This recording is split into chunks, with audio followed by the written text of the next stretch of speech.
Welcome to the program. I am Amarachi Ubani. This week, Diplomatic Channel brings into focus an age-long crime that European countries fear may have become rampant under the guise of the teeming number of migrants pouring onto the continent. Since the month of June, thousands have been hopping into rickety, ramshackle boats, barely able to survive the conditions at sea, with little or no food, but having paid precious money to secure a seat. The lucky ones are discovered by the coastguards and taken to safety. The unfortunate ones drown at sea when their boat capsizes or when no help comes to rescue them after being stranded. As we said last week, many of the migrants are escaping the crisis in Syria and in Libya, and some are even from northern Nigeria fleeing the Boko Haram crisis. But persons being trafficked are not always poor, uneducated, undecided.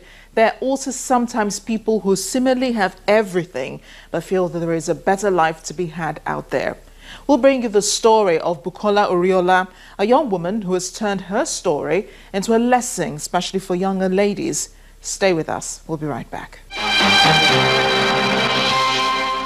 Welcome back. They're coming from all parts of the world, and Nigeria is no exception. You've heard stories of young ladies headed towards European countries to become prostitutes only so they can send monies back home for family, which more often than not encourage them to work harder. But human trafficking, which is the trade in humans, mostly for the purpose of sexual slavery, forced labor, or commercial sexual exploitation for the trafficker or others, also takes other forms. There are an estimated 20.9 million people being trafficked globally. Of this number, 5.5 million are children, and about 55% of them are women and girls. Please do something, Germany. However, a report by the United Nations Office on Drugs and Crime says that there has been a growing number of young boys and men now being trafficked, with victims from at least 153 countries. The International Labour Organization says that trafficking in persons risks a whopping $150 billion worldwide.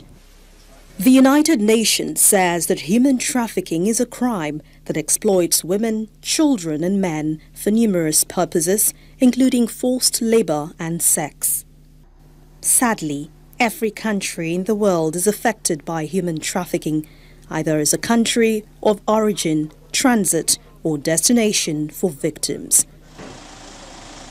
Nigeria happens to be a source, transit, and destination country for women and children, specifically for forced labor and prostitution.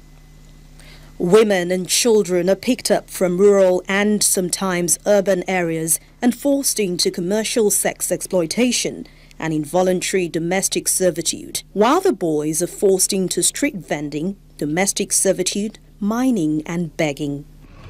But it does not end there. They are sometimes taken to neighboring West African countries such as Gabon, Cameroon, Ghana, Chad, Benin, even Burkina Faso for the same purposes.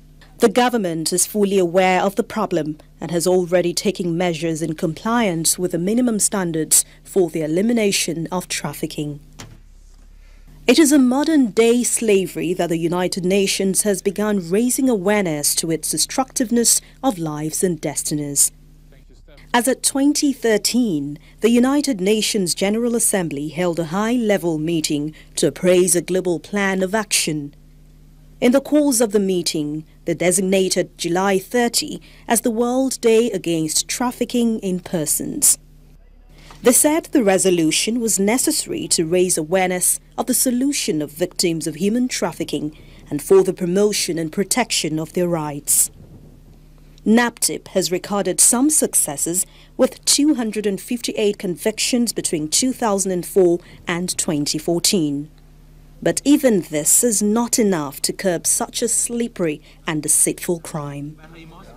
The 2003 Trafficking in Persons Law Enforcement and Administration Act, amended in 2005, prescribes penalties of 5 years imprisonment and/or a $670 fine for labor trafficking and 10 years of life imprisonment for sex trafficking.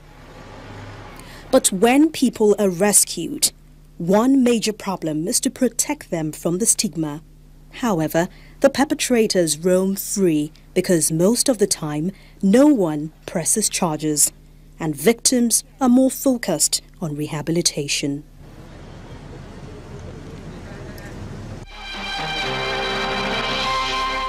Coming up, Europe's migrants find new friends on the continent. Please stay with us.